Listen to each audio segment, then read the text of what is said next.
Saudações a todos e todos. Vamos falar um pouco sobre o ensino médio, né? O segundo ano do ensino médio. O conteúdo hoje, né? Os temas que vamos falar tratam-se da renascença, o conceito breve de renascença, de modernidade e, por fim, as expansões marítimas. E aí também iremos resolver algumas questões preparatórias para o Enem. Vejam só, quando nós falamos da Renascença, nós falamos de um movimento político, artístico, cultural que deu-se na Europa, entre principalmente países como a Itália, e ele marcou esse movimento, né, tão diverso e amplo, ele marcou o fim de uma mentalidade que reinava na Idade Média, né, onde se tinha uma ideia muito ligada à religião, dogmas, aonde e o conhecimento ele era muito restrito e quem possuía o conhecimento eram geralmente certas classes sociais e eles os guardavam o conhecimento a sete chaves como uma forma de poder e de controle. Pois bem, uma obra que eu tenho como referência, que marca o final ali, marca a Idade Média chegando ao final, é do Umberto Eco, O Nome da Rosa. Sem dar um spoiler, mas ele é uma obra investigativa, né, aonde num monastério padres começam a morrer misteriosamente. Então, começa-se um processo de investigação e tudo está ao redor de proteger o conhecimento. Como eu falei, eu não vou fazer um spoiler, mas as pessoas que buscavam conhecimento naquele momento estavam sendo assassinadas. Então fica a dica para fazer a leitura dessa obra, O Nome da Rosa e Umberto Eco, né? Falando sobre a questão do conhecimento. Não tinha essa preocupação hoje de universalizar o conhecimento, porque afinal, de fato, eles tinham razão, conhecimento é poder em todos os tempos. Mas vamos lá. A Renascença, então, ela marcou entre o século XIV e o século XVII, mas mais do que isso, ela além das questões artísticas e culturais, mas também políticas e econômicas, marcava ali o final da Idade Média e da sua mentalidade, e começava a Idade Moderna e os princípios do capitalismo. Então deixava-se ali um Estado feudal, onde o poder político e econômico estava atrelado aos dogmas, quando um rei passava para o seu filho, essa questão de hereditariedade, quando não podia a igreja usava o poder e não podia se questionar o que era dito pelos padres. Então, eram verdades incontestáveis. Isso fazia com que tentava manter a sociedade imutável, né? Tentava manter uma sociedade com classes sociais e que essas classes sociais elas estariam inertes ali no sentido de que nasceu camponês, nasceu nobre, morre nobre e assim ia, não é? A ideia de modernidade ela vai romper com isso, principalmente o surgimento nesse momento tão efervescente, vai surgir a burguesia, não é? Que também vai ser uma grande pimenta nesse caldeirão e que vai enterrar a Idade Média, que era conhecida pela Idade das Trevas justamente pela essa falta de conhecimento, de universalização do conhecimento. Coisa que na modernidade ela vai ser mais propagada. Alguns dogmas vão ser rompidos. Então, percebam. Então, a Renascença ela foi fundamental pelo que viria para frente, para fomentar o que vinha para frente. Então, essa ideia que resgatava um pouco da idade da antiguidade greco-romana, onde o ser humano era o centro, né, das coisas e não só um poder divino incontestável, mas as verdades poderiam ser analisadas e o ser humano ser o protagonista da sua própria história, são ideias que vão ser bem discutidas ali naquele período que a gente chama de Renascença. E isso vai influenciar na ideia de modernidade. Muitos historiadores usam cronologicamente a queda de Constantinopla como o início da Idade Moderna. E aí sim, todos os desdobramentos econômicos, né? Um deles ali os primórdios do que nós chamamos hoje de capitalismo, né?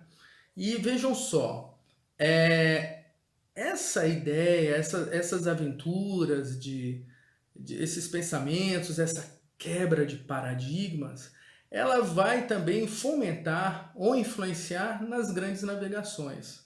É interessante isso, que a própria Igreja Católica, naquele período medieval, que em determinado momento tentou segurar o conhecimento, mas quando nós estudamos os jesuítas, eles estiveram presentes nos navios levando o cristianismo para o Novo Mundo, né? Para a América e para outros lugares. E lá eles não abriam mão desse conhecimento que facilitaria, assim, essas novas excursões, não é? Então, vamos falar um pouco sobre o pioneirismo de Portugal. Com a ideia de modernidade, o Estado feudal, o feudalismo como era conhecido, ele vai ser enterrado, literalmente. Por quê? A Europa era dividida em feudos, então haviam vários nobres com seus feudos e suas regras.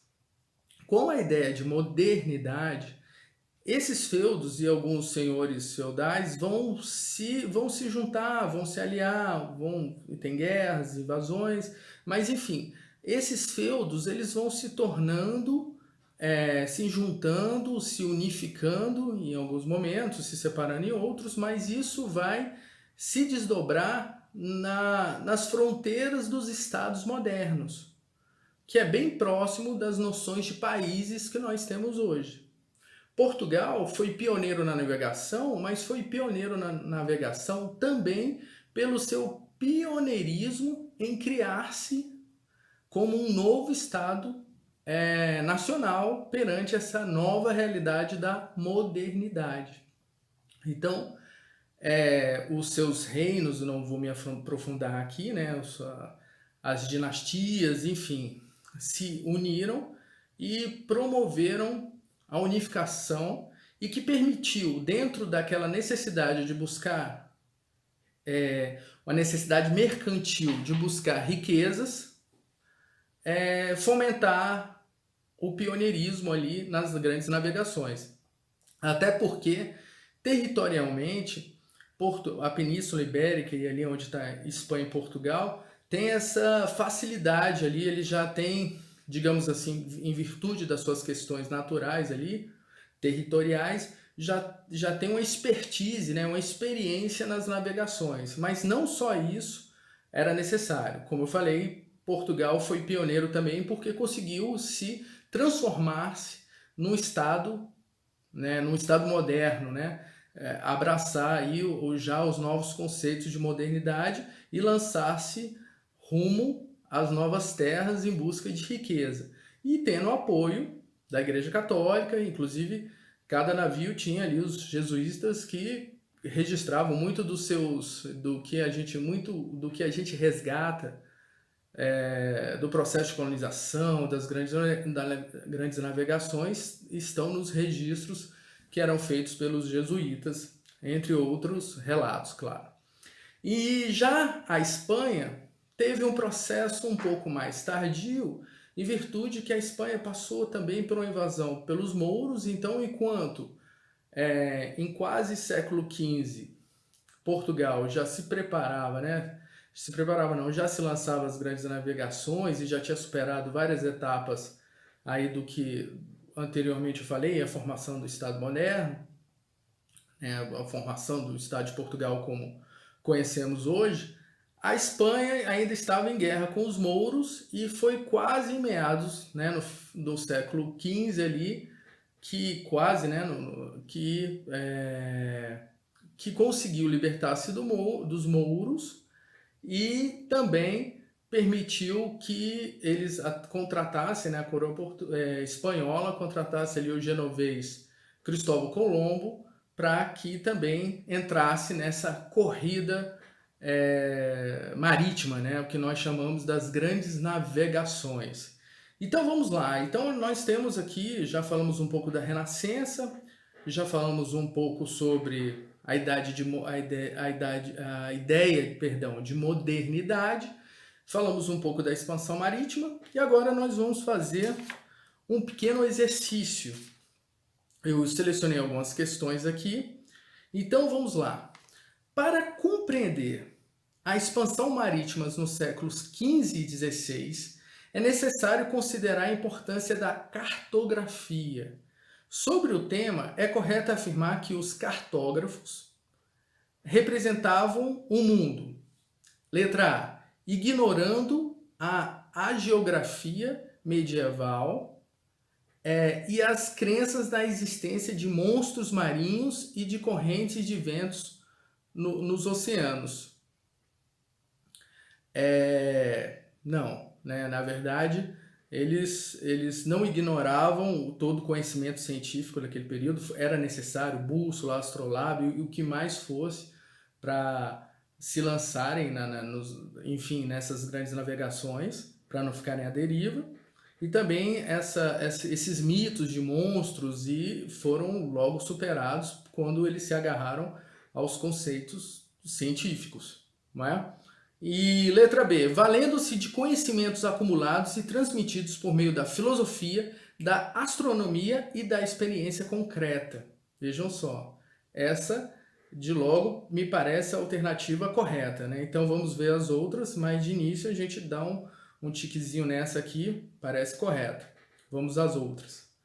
Confirmando o conhecimento estático sobre o planeta resultante da observação direta dos espaços desconhecidos. Absurdo, nem ser estáticos, né? Pelo contrário, os movimentos do planeta são dinâmicos e contínuos, né? Nada de ficar parado, então não é. Letra D, desconhecendo o valor político de sua arte cartógrafa para os rumos da rivalidade castelano-portuguesa. Quer dizer, que eles, nessa competição Portugal e Espanha, se eles haviam abandonado o conhecimento cartográfico? Não, claro que não. Letra E, anotando nos mapas pontos geográficos, longitudes e latitudes com exímia precisão em função de eficazes instrumentos de navegação. Quem dera, né? Ainda era tudo muito rudimentar, apesar de ser inovações para a época. Então, das questões que nós lemos, a que melhor responde é a letra B, né? A letra B é a questão que melhor responde. Então, vejam só, falando sobre as grandes navegações e falando o ser humano, ele é espetacular. A nossa vontade de mudança, né? Tem uma frase do Oscar Wilde que fala que todo mundo que estudou a história da humanidade sabe que a desobediência é a virtude original do homem. A desobediência não é a desobediência de delinquir ou de se tornar um criminoso. Não é nada disso. Mas é a desobediência de romper com paradigmas. Se dependesse das ideias medievais, os homens e mulheres, a humanidade, não haveria se lançado a aventuras e a descobrir novas terras e se relacionar com novos povos.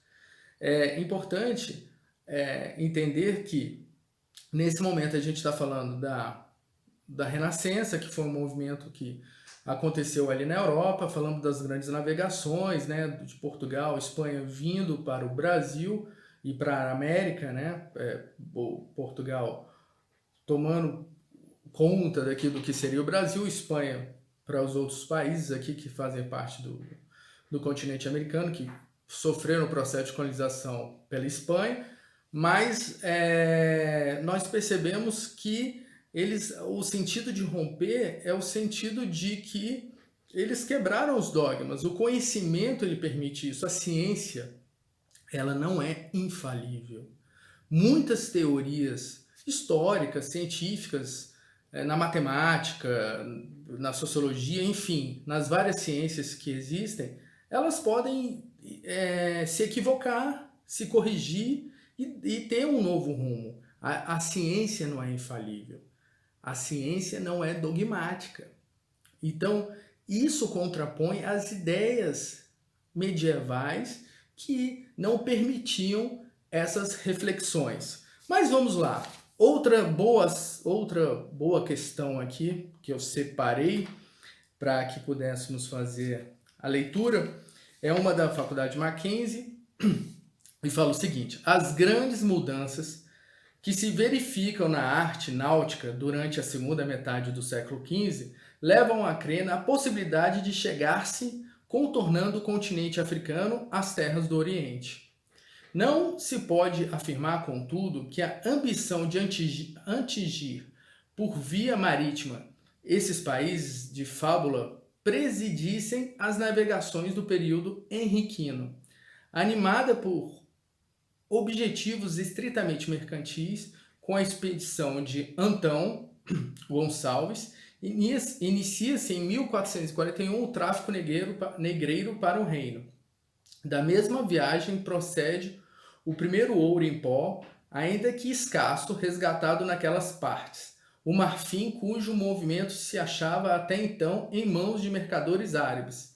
Começavam a transportá-lo a barcos lusitanos por volta de 1447. Sérgio Buarque de Holanda, Etapas dos Descobrimentos Portugueses. Assinale a alternativa que melhor resume o conteúdo do trecho acima. Vamos lá. Alternativa A, item A.